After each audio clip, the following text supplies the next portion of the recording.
Hello' বন্ধু বান্ধৱীসকল, আপোনালোক সকলোকে মোৰ অন্য এটি নতুন ভিডিঅ'লৈ স্বাগতম জনালোঁ।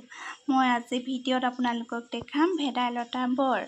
কালি জন্মাষ্টমীৰ পৰা অনা মগু আছে, মগু আৰু ভেদাইলতা দুইকে মিলাই বৰ বনাম।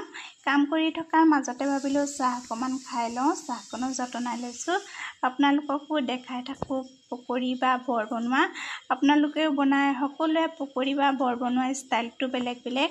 আমাৰ ষ্টাইলটো এবাৰ আপোনালোকে চাওকচোন, আহক।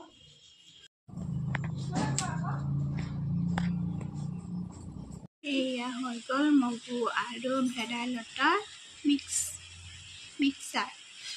এনেদৰে ভেদাইলতা আৰু মগুখিনি পিচি লোৱাৰ পাছত ইয়াতে আমি পিঁয়াজ কাটি দিম সৰু সৰুকৈ। তাৰপাছত নিমখ দিয়া হ'ল। তাৰপাছতে আমি পিছত তেলত বনাই খাই থাকিম আৰু একেদিনাইতো ইমানখিনি খাব নোৱাৰি। আমি ফ্ৰিজতে থৈ দিম, আজি খাম কাইলৈ খাম, প্ৰস্তুত কৰি থৈ দিওঁ, মানে মাজে মাজে খাই থাকিবলৈ। ভেদাইলতা আমাৰ বৰ উপকাৰী আমাৰ দেহৰ কাৰণে। ভেদাইলতাৰ পৰা তেজ বৃদ্ধি হয় আৰু ভেদাইলতা বেছিকৈ খালে প্ৰেছাৰ বাঢ়ে। সেইকাৰণে আমি প্ৰায় কম পৰিমাণে খাওঁ আৰু। ভেদাইলতা আমাৰ ঘৰতে ঢেৰ আছে, বাৰীত য'তে ত'তে বগাই ফুৰিছে। সেইকাৰণে আমি ভেদাইলতা বেলেগত বিচাৰিব নালাগে, ঘৰতে পাওঁ। যেতিয়াই মন যায় তেতিয়াই খাওঁ আৰু কম পৰিমাণে। ইয়াতে নহৰু দিছোঁ, নহৰুটো দিলে কি হয় গোন্ধটো ভাল লাগে আৰু নহৰুৱে প্ৰেছাৰটো অকণমান কমাই ৰাখিব, কাৰণ ভেদাইলতাই বোলে বহুত প্ৰেছাৰ বঢ়ায় বুলি কোৱা শুনো।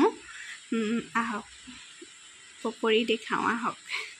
যদি পকৰিকেইটা বনালোঁ, সেয়া ভেদাইলতাৰ পকৰি বুলিও ক'ব পাৰি, ভেদাইলতাৰ বৰ বুলিও ক'ব পাৰি।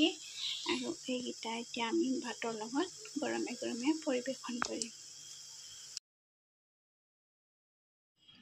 হেল্ল' বন্ধু বান্ধৱীসকল, আজিলৈ মোৰ ভিডিঅ'টো ইমানেই আছিল। আপোনালোকৰ মাজলৈ আকৌ এটি নতুন ভিডিঅ' লৈ আগবাঢ়ি আহিম।